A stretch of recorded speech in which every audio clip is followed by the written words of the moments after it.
गुरुजी कहते थे, एक व्यक्ति थे गुरुजी के पास, शांत बैठे रहते थे, कुछ नहीं कहते थे। आचार्य जी ने कह दिया एक बार, देव शास्त्र और गुरु के प्रति माध्यस्थ भाव बना के रखना भी पाप होता है, इस बात को ध्यान रखना। हमने कुछ नहीं किया महाराज, कुछ कर सकते थे, तुमने कुछ नहीं किया, तुमसे बड़ा पापी कोई नहीं है। सामर्थ्य है, उसके बाद नहीं कर पा रहे, क्या करोगे तुम? महाराज हमको भी तो मरना है। मरोगे? कौन सी मौत पसंद है बोलो? महाराज दशरथ वाली पसंद है, कृष्ण की पसंद है, कर्ण की पसंद है, लक्ष्मण की पसंद है, किसकी मौत पसंद है? किसकी मौत तुम्हारी होगी? भीष्म की मौत मरोगे? हाथ तक नहीं उठेगा अंतिम समय में भगवान के लिए जोड़ने के लिए। उस वक्त कहते हैं आचार्य अभी मौका है, अभी सब कुछ काम कर रहा है।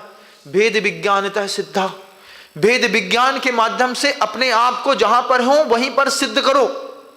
जहां पर हो, जिस परिस्थिति में हो, उस परिस्थिति में अपना और पराया दिमाग पर पैदा करो।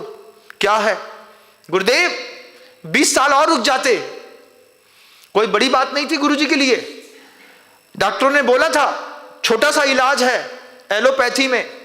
आचार्य जी ने कहा अगर आगम के अनुरूप इलाज होता तो मैं स्वीकार करता हूं, और नहीं तो मुझे देह से बहुत ज्यादा मोह नहीं है। भेद विज्ञानतः सिद्धा, सिद्धा ये किलकेचन है, असैव अभाव तो बद्धा, बद्धा ये किलकेचन। ऐसे भी संत देखे व्रत लेने के बाद बोलते हैं अरे व्रत छूटता है तो छूट जाए, पहले जान बचाओ। वहां गुरुजी कहते थे व्रत की रक्षा करो, जान का क्या है, आती जाती रहती है, अगली पर्याय में फिर मिल जाएगी। दोनों की विचारधाराएं अलग अलग थी। आचार्य भगवंत की बिल्कुल अद्भुत, अद्वितीय, कठोर परिश्रम शैली वाली विचारधारा थी।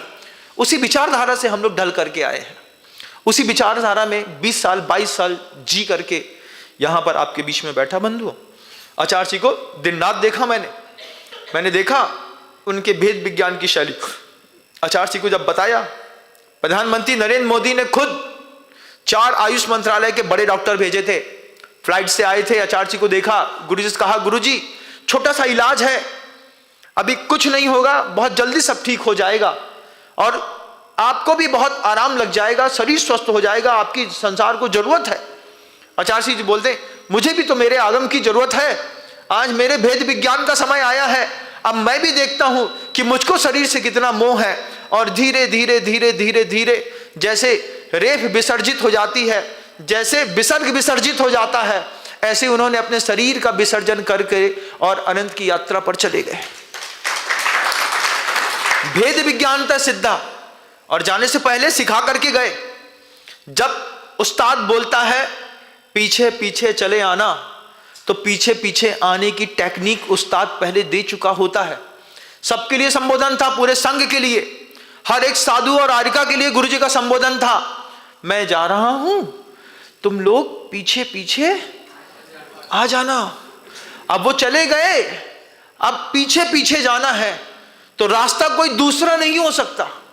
जो उनका रास्ता था वही हमारा रास्ता है, वही गुरुदेव समय सागर जी महाराज जी का रास्ता है।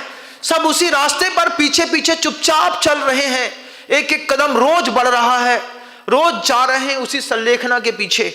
भेद विज्ञानतः सिद्धा, जिसके पास भेद विज्ञान है वो दुनिया में हर जगह सुखी से रह सकता है, और अज्ञानी दुनिया में सारी अनुकूलताओं के बीच में अपने आप को टटोल लो।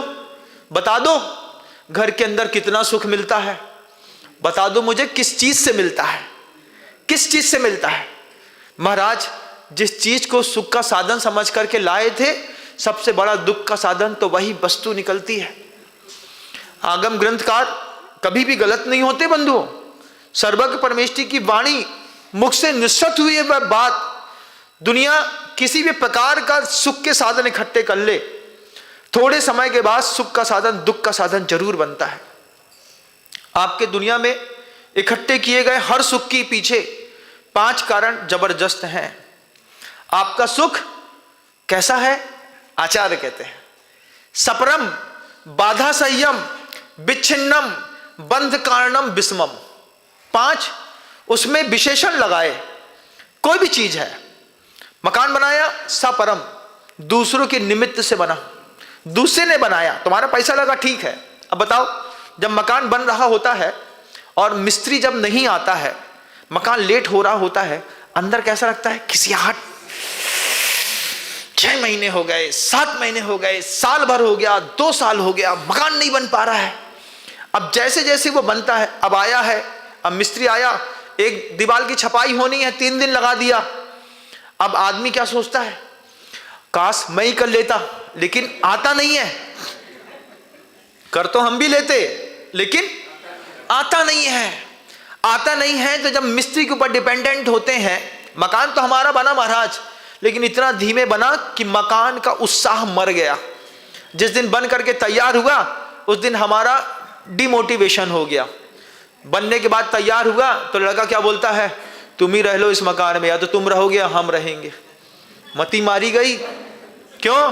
क्योंकि तुम भी तो दशरथ की मौत मरोगे, तुम भी लक्ष्मण की मौत मरोगे, तुम कर्ण की मौत मरोगे, कृष्ण की मरोगे, तुम भीष्म की मरोगे। तुमको कहां सुकौशल और सुकुमाल की मौत मिलने वाली?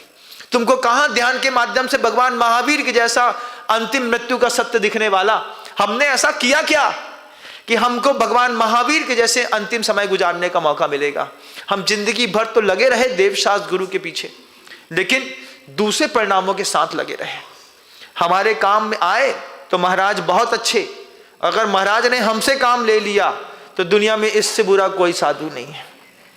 कहां जाओगे भैया तुम लोग? एक बार विचार करना, एक बार विचार करना। जज नहीं दोस्तों, अगर आपको मेरी वीडियो अच्छी लगती है तो प्लीज़ मेरे चैनल को लाइक, शेयर, सब्सक्राइब करिए और इसी तरह से अपना प्यार देते रहिए। धन्यवाद।